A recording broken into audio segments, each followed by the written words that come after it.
Lindsay, it says to look for live on custom live streaming service. Says it's being to a third party. I do not I have just that wrote there, that. but No, I think the meeting is now streaming live on the custom live streaming service. somebody must have done that. So that's done. Good. So Lindsay, can we proceed with the business? Yep.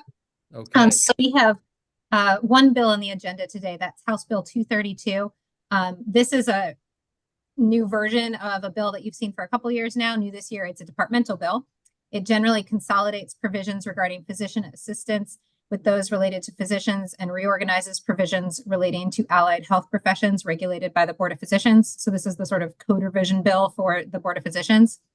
As I mentioned, we've had this bill in for a couple of years. Last year, it was House Bill 962. It passed the House 135-0. There's no fiscal note.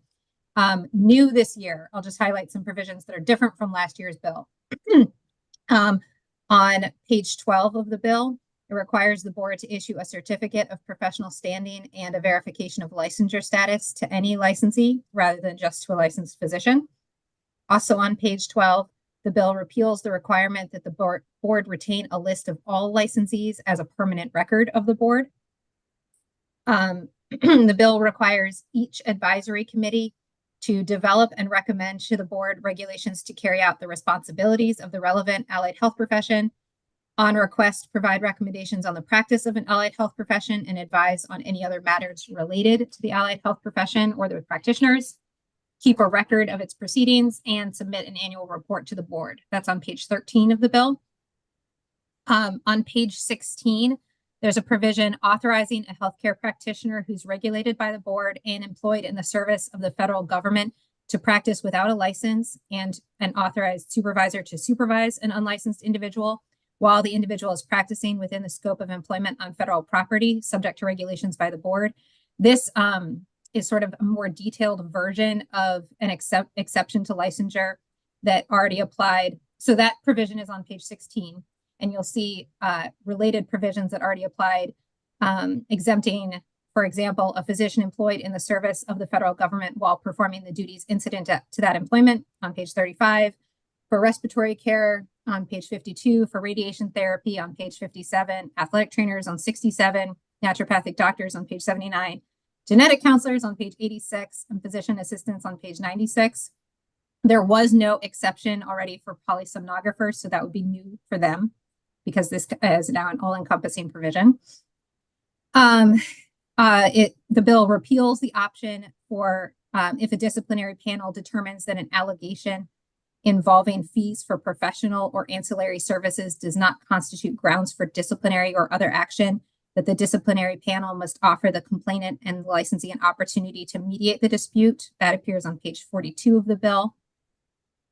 Also on grounds for discipline, there is a change from that the practitioner is professionally, physically, or mentally incompetent. The word incompetent is changed to the person is professionally, physically, or mentally unable to carry out important professional activities.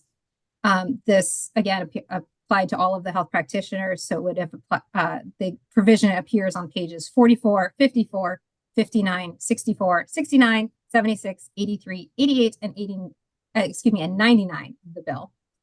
And lastly, also under grounds for discipline, the language of grossly overutilizes healthcare services has been changed to establishes a pattern of overutilization of health services. And that is also appears throughout the bill for the various health practitioners. Council, are you aware of any objections or concerns raised by any individuals or parties regarding? No, we haven't received any. Oh, I'm sorry. We do have an amendment that I circulated to everybody that corrects some typos in the bill. There were a few instances of language that was just sort of out of place and tenses that were wrong, like violated rather than violates, things like that. So it's just typographical errors, and that is an amendment that I circulated to everyone. It's not making any substantive changes or any policy changes, but it's just correcting some typos in the bill. Other than that, there are no amendments offered on this bill, and there was no opposition.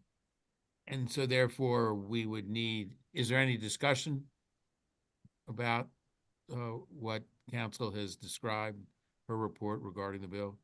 So then we would need a motion to adopt the amendments. Is that correct? Move the amendment, Mr. Second. Second. All those in favor say aye. Aye. Okay, there are no opposed. Is there an amendment? Is there a motion on the bill as amended, please? Move the bill. So moved. So moved. All those, Second. now, I forget now, it's the first time, it's been 9 months.